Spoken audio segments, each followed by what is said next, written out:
काल आपल्या संपूर्ण राज्यामध्ये काही ठिकाणी अवकाळी मोठ्या प्रमाणामध्ये पाऊस झालेला आहे.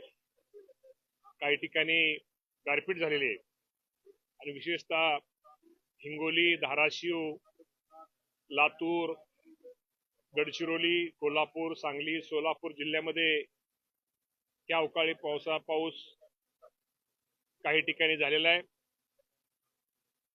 काही ठिकाणी विजेच्या कडकडाटासह मुसळधार पाऊस या राज्यामध्ये काल झालेला आहे आणि गारपिटामुळं आणि पावसामुळं काढणीला आलेल्या पिकाचं खूप मोठ्या प्रमाणात नुकसान झालेलं आहे. फळबागांचं खूप मोठ्या प्रमाणात नुकसान हे झालेलं आहे. अजूनही हवामान विभागाने 3 दिवस राज्यामध्ये अवकाळी पावसाचा इशारा हा दिलेला आहे.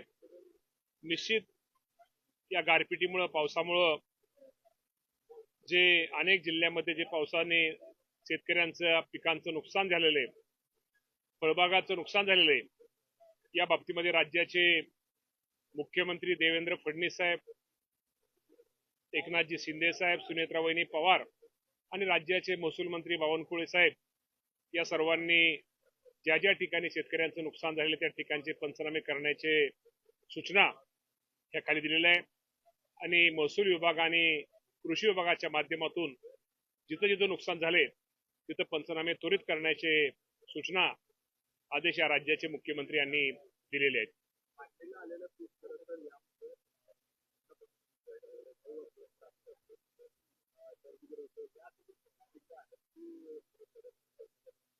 शंभर टक्के नुकसान झालेलं आहे. 100% आपण मदत करतच असतो नेहमी. या बाबतीमध्ये अशा जर नैसर्गिक आपत्तीमुळे आपल्याला जर पिकाचं कुठलं नुकसान झालं तर सरकारच्या माध्यमातून ही मदत केली जाते आणि मगाशी सांगितल्याप्रमाणे राज्याचे मुख्यमंत्री या बाबतीमध्ये सर्व कृषी विभाग आणि महसूल विभागाला सूचना दिलेल्या आहेत की निश्चित प्रकारे ज्या ज्या शेतकऱ्यांचं नुकसान झालं किंवा ज्या अतिवृष्टीमुळं पावसामुळं जे नुकसान झालं त्या नुकसान भरपाईचे पंचनामे करण्याच्या सूचना त्या आम्ही सर्वांनी दिलेल्या आहेत. तर निश्चित प्रकारे हे पंचनामे होऊन त्याचा अहवाल प्राप्त होताच माझ्या शेतकरी बांधवाला जी शासनाच्या नियमाप्रमाणे मदत देता येईल ती देण्याचा प्रयत्न आम्ही सगळेजण करू. ओके.